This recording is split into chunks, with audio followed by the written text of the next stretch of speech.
तो Kenny Omega और young बक्स ने AEW छोड़ने की धमकी दे दी है। AEW के ऑल आउट पेपर के बाद बैक स्टेज रियल फाइट हुई CM पंक और यंग बक्स के बीच। तो AEW कंपनी का हाल अभी कुछ ठीक नहीं लग रहा है और ऑल आउट मीडिया स्क्रम में क्या हुआ, इन सारी चीज़ों के बारे में हम बात करेंगे इस वीडियो में। तो AEW के मीडिया स्क्रम में CM पंक ने कॉल आउट किया AEW के EVPs को, जो है यंग बक्स और केनी ओमेगा, और इसी के साथ उन्होंने हैंगमैन एडम पेज को भी काफ़ी कुछ भला बुरा कहा।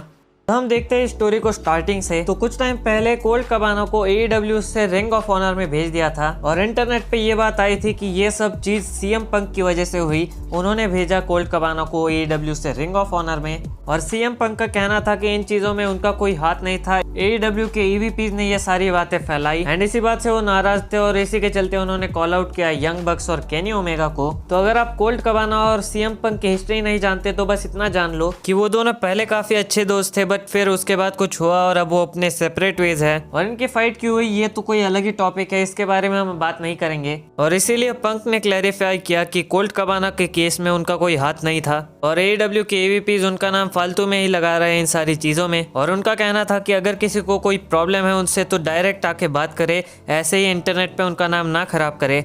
और इन्हीं सारी बातों को सुनकर केनी ओमेगा और यंग बक्स को गुस्सा आया और उन्होंने थ्रेटन किया AEW को लीव करने का।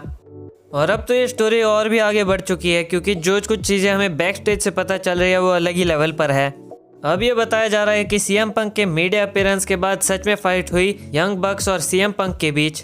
तो जो कुछ नाम इस फाइट में इन्वॉल्व थे वो थे एस स्टील, CM पंक, केनी ओमेगा, यंग बक्स। तो एस स्टील CM पंक के कोच है और वो इस फाइट में CM पंक के साथ थे। यार ये तो कुछ ज़्यादा ही हो गया और इसीलिए AEW जरा सीरियस डैमेज में है। तो यार जब तक चीज़ें एक दूसरे को कॉल आउट करने की है तो ठीक है, क्योंकि एक साथ काम कर रहे हो, जरा सी तू में होगी ही।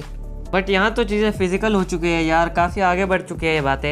एट लास्ट मैं ये कहना चाहूँगा, अगर आप AEW के फैंस हैं और अगर आप टेंशन में है कि ये सब क्या हो रहा है तो मुझे लगता है कि आपको वेट करना चाहिए ज़रा, क्योंकि बहुत ज़्यादा चांसेस है कि ये सब चीज़ें सिर्फ एक वर्क भी हो, कि मतलब ये सारी चीज़ें रियलिटी में नहीं हो रही और AEW डेलिबरेटली कर रही है ये सब। मैं ये ऐसा इसलिए कह रहा हूँ क्योंकि AEW पास्ट में भी बहुत सारी ऐसी बकचोदियाँ कर चुकी है जिससे फैंस को लगे कि AEW में सच में कोई प्रॉब्लम आई है और फिर पता चलता है कि ये सब उनका काम ही था। मतलब भले ही चीज़ें कुछ ज़्यादा आगे बढ़ चुकी है बट ऐसा भी हो सकता है कि ये बस वर्क है पैसे और हेडलाइंस के लिए।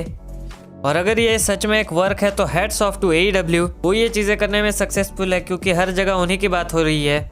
तो पूरी स्टोरी क्या है वो तो हमें तभी पता चलेगा जब AEW कुछ ऑफिशियल अनाउंस करेंगे। तो आपको क्या लग रहा है कि ये सारी चीज़ें वर्क है या सच में कुछ चल रहा है AEW के बैक स्टेज, वो हमें आप कमेंट करके बता सकते हो। और ऐसे ही wrestling related updates, news, rumours जानने में इंटरेस्टेड हो तो चैनल को सब्सक्राइब करना मत भूलना। Thank you for watching.